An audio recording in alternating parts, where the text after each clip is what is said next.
right, first up, how's this for a radical diet? Eat more bacon and watch the weight drop off.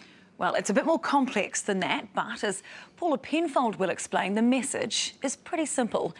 Ignore what the experts have been telling you. There's a growing body of opinion now, and this is totally different to what we've been told, isn't it, for a number of generations, that saturated fat is actually good for you. The Ministry of Health says a diet high in saturated fat will raise the risk of someone becoming obese. We need to increase the nutritional power of the foods we eat every day. Saturated fat. 8 weeks into her weight loss program. The devil incarnate. Do you know the chief killer of Americans is cardiovascular disease? She's got an addiction, just like I do, and I need help. New Zealand medical authorities. Don't eat it, we've been told. How you marking this? It'll make you fat. If your figure in the ribs or the bust, you're still going to get a bit of stretch there. I know that it's my fault. Or worse, it'll kill you. I stay active and regularly use Flora Proactive. For their experiment, researchers... But what if that advice is wrong? That just seems to High fat. What if saturated fat isn't just not bad for you, it's good for you? Fat can actually help people shed weight. This controversial new approach, though, is leading to one hell of a food fight involving some of the country's most esteemed health academics. When you start eating carbs, you start burning carbs. And when you start eating fat, you start burning fat. This is actually a pretty good cabinet. Of course, you avoid all the bready stuff, but then you go down, there's a couple of frittatas there. This is the man who's trying to get us to change our old anti-fat ways.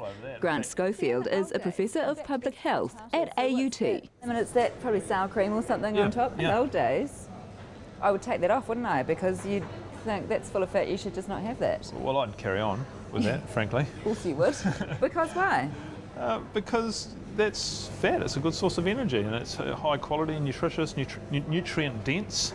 When I say Schofield's discovery began in his work with athletes, but he believes the theory applies equally to the rest of us. When you do randomised controlled trials where people are put on different types of diets, in 30 cases now they've been put in groups where they've eaten diets that are low in carbohydrate but high in fat, and that includes a deal of saturated fat. All of their cardiovascular risk factors, the things that everyone in medicine agrees on affect your health, they improve. It's a complete change for my shopping habits, so you need to show me what to do. It is. So all of this... Schofield has an advocate and dietitian, Dr. Karen Zinn, who's giving us some ideas on how you would eat their low-carb, high-fat way. That's fun, yep. I mean, you know, I would never buy that because that just looks actually disgusting, doesn't it? And, you know, for some people who don't really like getting that type of fat, they can still cut it off, absolutely, and get their fat from elsewhere. Right. But it's actually fine to eat if you're not eating a lot of sugar. I think it's kind of, is it indoctrination? Because I say that looks disgusting, but actually I love the taste of it. I just cut it off because I've been told that I should. Exactly. I mean, fat makes food taste nice. It adds the flavour. So it's the same as skin of chicken. Yeah. Yeah. Can I have the skin on now? Absolutely. Yeah, there is quite a lot of fat in it. Sarah Lilly is already relishing leaving the skin on. Oh, yum, that looks great. Stunning garlic butter. Fat on the chicken and then the garlic butter as well. Yeah, there's fat in them, yeah. She's in PR now, but was a fashion designer for a long time. She was overweight in an industry full of thinness. So Sarah, why did you start out on this kind of, you know, path? How heavy were you, do you mind me asking? I was 118 kilos when I weighed in, so I mean, I possibly could have been more. I don't know if I was much more, but I guess when I stood on the scales, when I started, I was 118. So back when you were heavy, you went off to the doctor. What did your doctor say to you? My doctor said gastric bypass surgery, which is very available. At what age? Well, a year and a half ago, I guess. I'm 30 this year, so maybe 28. What she embarked on instead of surgery was a low-carb, high-fat diet, documenting her dramatic progress on social media and in the process quickly gaining thousands of followers, watching her lose nearly 40 kilos. You look great. Getting there. Do you feel I do, but it's taking a while for my mind to catch up with my body. I still feel sometimes a lot heavier than I am, and I'm, you know, walking in the mall and I might catch a glimpse in the mirror and I'm like, who's that? She looks nice, but it's me. There's a lot of butter. So what could possibly be wrong? 40 kilos lighter, all the while not just allowed to, but encouraged to eat fat. Lots of it. But you see, with respect, I mean... Well, meet the nemesis of the high saturated fat school of thought, Otago University professor in human nutrition, Jim Mann, who, you might guess, is profoundly against the concept that saturated fat could be good for you. The one thing I would never concede, and that is that it is okay to have as much saturated fat as you like. Why would you never concede that? Because there is no evidence whatsoever that a high intake of saturated fat is good. And in fact, there's a lot of evidence that a high intake of saturated fat is bad. The food is a change of lifestyle. It's very hard to find any positives about butter in terms of its impact on cardiovascular disease. Which is what we keep hearing. But actually, in recent weeks and months internationally, this argument has blown up in the scientific community. We have this trans fat-laden, crappy, manufactured product that we were eating because we were so phobic about saturated fat and cholesterol. With claim and counterclaim about the benefits or dangers of saturated fat. There is no convincing evidence that links saturated fat with heart disease. He's filling up on fat, he's dropped weight. So should you or shouldn't you? Well, the pro-saturated fat camp says the key is to take out most carbohydrates, especially processed carbs, which they believe have fed the obesity epidemic. But you have to replace that energy with something. So they say eat fat, including saturated fat. And what about cholesterol? Well, they say it's not the evil that we've been led to believe it is, that every cell in our bodies needs it, and that the thinking around good and bad cholesterol is out of date. But the anti-saturated fat camp is adamant that's wrong, repeating their decades-long message of the link between saturated fat, bad cholesterol, and heart disease. It's enough to make a trip to the supermarket a conundrum. This is what I would buy. The green top trim milk. Yeah, and move a little bit back, this is what I would buy. Yeah, the blue top. Yep. Because? Because it has got more fat in it and helps you keep a bit more full. Exactly, it's got more fat in it, which is precisely what we've been told. Don't, and the official health advisors still have this. I know, it is, and perhaps that needs to change. There are a very limited number of people that understand the literature who would actually say we've got it wrong in terms of saturated fat. And what is more, not only is there a general consensus about that, but actually the reduction in cardiovascular disease is directly proportional to the reduction in cholesterol which occurs as a result of the reduction in saturated fat. Or is there an impact of the reduction in smoking? Is there an impact in terms of advancements in cardiac medical care? Is there an impact in terms of the $70 million a year we spend in New Zealand on statins? I am sure that every single one of those things you mention has contributed to a reduction in cardiovascular disease, but I'm referring to randomized controlled trials which take into account whether people smoke or not, whether people are on statins or not, and in fact some of those trials antedate statins. There are trials which were conducted before statins which involved a reduction in saturated fat and an increase in polyunsaturated fat. Try telling that to ex-dairy farmer Garth Scown. On the mashed potatoes, I put about that much in, in a pot of... Right, which is quite a lot. Yeah. When the expert said reduce your saturated fat, he started eating more of it. You're not joking, are you? No, I'm not. This is I eat a lot of butter. Really? And what does that taste like? Oh, should I? I don't actually know if I could. It's just a lot of people can't. Counterintuitive to eat that, isn't it? It's only a mental thing because it tastes good. The taste is good. Okay. Oh, that just feels so... Actually, you're quite right, it does taste quite good, but it feels so wrong. 69-year-old Garth also gulps down 1.5 litres of milk a day. Silvertop, of course, part of his steadfast devotion to saturated fat. What do you say to the experts' assertion that there is no long-term research to prove that the amount of saturated fat that you're eating is safe? Walking experiment number 1. It's been successful. Very successful. The mere sight of Rod Jackson's lunch is an indication of just how much he would disagree. I've got sprouts, I sprouted myself, raw carrots, beetroot from my garden, some almonds. An Auckland University epidemiologist, Professor Jackson is known to his students as the anti-butter professor. I'm sorry, Rod Jackson. Worthy even of a YouTube send-up. Never care about my arteries, just can't stand the taste of margarine.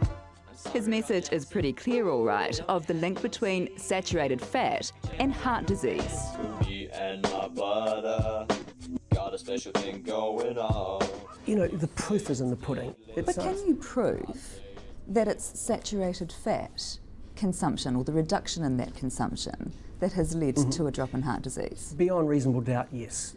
But the tricky thing for proving that causative link in terms of saturated fat is you can't isolate it. You never can with anything. Yeah. Well, that's the tricky thing, though, isn't it? No, it's not tricky. It's science. It's science. Okay, but not all of the scientists agree. Have they been down to the local supermarket or South Auckland or to a rugby match recently and had a look at the public, or to a local hospital and looked at the dialysis and diabetes and cancer? The advice that has been out there for a long time, you may argue, and you may well be right, that it's been working in terms of reducing heart disease, but it's certainly not reducing obesity. Okay, so let's address that directly. So heart disease down by 80%, that's heart disease mortality. Life expectancy of New Zealanders is increasing at about 6 hours a day. In terms of getting fatter, we are getting fatter, but very slowly. New Zealanders are getting fatter on average about half a BMI unit over 10 years. We're not getting thinner on the current but do you know advice. why? No, we're not getting fatter because of the current advice. We're getting fatter because food has never been cheaper. Food has never been more available. It's available 24 hours a day. So the reason we're getting fatter is that we've got lots of cheap food and it's available 24 hours a day, and it tastes good. The problem is they can all sound like they're making sense. So who should you listen to? What would you consider an expert? Who's qualified to comment on this? If it's the epidemiological data like the trials, the cohort studies, the ecological studies that we've been talking about, the relationship, then you need to have people who are epidemiologists.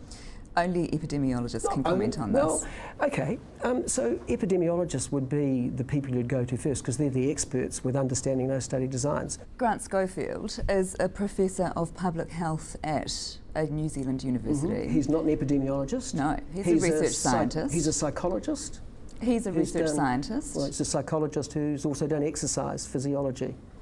So are you dismissive of his credentials to be able to comment on this area? Compared to mine, yes. What are your qualifications to be proposing this low-carb, high-fat way of eating? Well, actually, I'm a professor in public health. I've got a PhD in physiology and psychology, but I've spent my whole career in diabetes, obesity prevention, but in the exercise side. I didn't mean to get into nutrition. We've been drawn in because of where we think the evidence is. It's amazing, isn't it, Duncan? They're both scientists, they're all scientists, but they are completely wedded to one side or the other. Yeah, I mean, it's like a war zone. It's a bit like a battlefield, isn't it? And Paula Penfold's really trying to get to the bottom of all this, but it's almost like she's stuck between, you know, the two warring factions, if you like, and they both genuinely believe in their side of the argument. And Paula, she'll be back with more after this. Stay with us.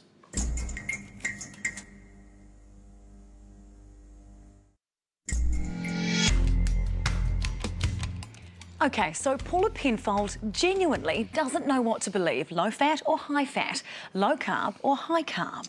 But others aren't stopping to wonder about this, and they're already converts, actually, top athletes. They're rejecting the old theories and embracing the new one. An elite sportsman has more reason than most of us to look after his body. So what is New Zealand cricketer Mitchell McClenaghan doing eating more saturated fat, not less? Well, for the past 3 years, he's followed what's known as the paleo diet, eating more like our ancestors, dropping grains, and yes, eating much more fat. For the way I play my cricket, I go, excuse the expression, balls to the wall all the time, and I feel like I can do that all day, just because my insulin levels and my energy levels aren't spiking and having big dips and lows. Have you noticed any effect weight-wise? Yeah, massively. Yeah, I was about 110 kgs and lost about 15 kgs and got down to 95, and I just felt more energy. I was more mobile. I was functioning really well mentally. Yeah, I think that's a huge component of the high fat concept. In an athletic field such as the one that you work in, are you perceived as being a little bit crazy for following a diet like this? Yeah, I think if you asked me that question maybe a year ago, 2 years ago, you know, I think I was definitely met with that kind of attitude. And I think what you're starting to see in the States now, and just through by building awareness, is that, you know, as long as I'm feeling good and eating the way that's you know, producing results for my body and my mental health, I think it's you know, it's a good way to be. The Australian cricket team thinks so too, going low carb, high fat. Tell us about your involvement. With the full support of the team doctor, as he told the ABC. I think we've got it all wrong over the years with this low fat obsession that we have, and the guys, once they went onto that low carb diet, managed to lose weight quite significantly. What about the diet of the prehistoric past? And the no-grain version of that, paleo, the way our ancestors ate, is what the pro-saturated fat people say provides some of the long-term evidence they need. Nuts and seeds, unprocessed meat. If you look over the last 2.5 million years where humans have been evolving, let's look what they've eaten. They've eaten actual whole plants and animals, food that would rot, and they were metabolically healthy. Well, frankly, I think this is the biggest red herring to be polite, garbage to being a bit less polite. Your ancestors and mine, wherever they came from, were jolly lucky if they lived to be 40. But isn't it a little bit facile of you and people like you to say it didn't go so well, they usually died by the age of 40? I mean, they could have died from anything. Absolutely, but what I'm saying is it shouldn't be introduced into the argument because they haven't got any data.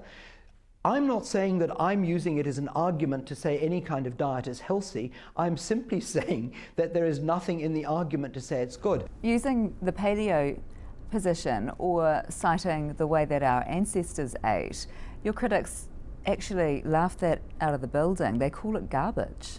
Yeah, well, you can do that. And I can understand why putting a label like paleo does that, because I have no idea of the exact foods that my ancestors ate, but we're not talking about the paleo diet. We're talking about taking an evolutionary biology perspective and understanding human metabolism and nutrition. Now, honestly, guys, you would reject 2.5 million years of human evolution and understanding how human metabolism works, and we should just go with the food pyramid? Really? And this is where we need to be. Dietitian Karen Zinn might be a bit of a pariah in her field. She's done a complete 180 on the food pyramid concept she's been teaching for 20 years. So into the cereal aisle, this would be how most New Zealanders start their day, wouldn't it? Cereal or a piece of toast? Yep, absolutely. What did you have for breakfast today? Well, I normally have an omelette with lots of vegetables, but this morning I actually had some berries with 2 types of thick, creamy, high-fat yogurt, and I actually had a dessert spoon of high-fat almond butter just dolloped on the top. And Get out of here. And I topped that off with some instant coffee with cream. Cream in your coffee even? Yeah. Can I mean, I don't mean to be rude, but look at you. I mean, you're tiny. Well, you're probably lucky to start with, were you? Please tell me that. Yep, I've got good genes, but it's important to realise that fat doesn't actually make you fat. That I can't buy. But for us, the public, the two polar opposite views leave us with very little left. What am I supposed to eat? I'm speechless. There is a huge variety of food that you could eat. The first point to make is I'm being facetious in a way. I know you are. My point is Yeah. that there is such conflicting advice now.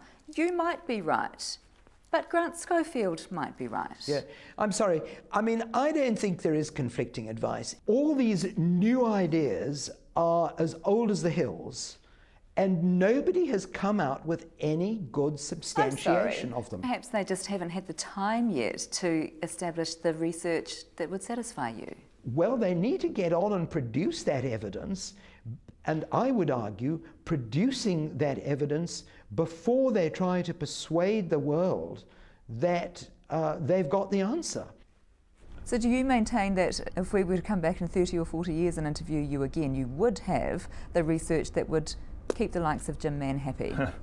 Well, Jim will be gone by then, but the thing with that is this science will evolve. I will shift my opinion a bit. I think Jim will shift his opinion, and we'll end up in the same place. I don't know if I could. While the scientists fight it out between themselves, up and down the country you'll find more and more people eating more and more fat. That is really delicious. It's like a health food. Yeah, mate, I know. Like at Sarah Lily's house, dessert of full fat cream whipped into a mousse with protein powder. It's hard to believe that you could lose weight eating this. Yeah, I think in the beginning you kind of struggled to think that bacon and eggs and avocado, which is a lot of what, when I was overweight, I was eating, but you've taken out all the sugar that I was eating as well, so you're just eating the fat. And you can tell even she loves this. Interesting. I mean, do you eat... I mean, I always wanted to ask you this. Do you eat bad food? I mean, bacon, sarnies... Everybody does. It's just been Easter. I have to confess I had a chocolate brownie with fresh cream on it. I love it. Sugar? I mean, you're a big sugar freak? It's hard. I think it's just hard to avoid. And Sarah Lily made the point there, if you're going to do this diet and eat all of that fat, you have to cut out the sugar, and that is the hardest part. Did you want to ask me anything? What about you? You're going to continue on with the bacon sarnies? I think so. I'm normal, OK? I thought so.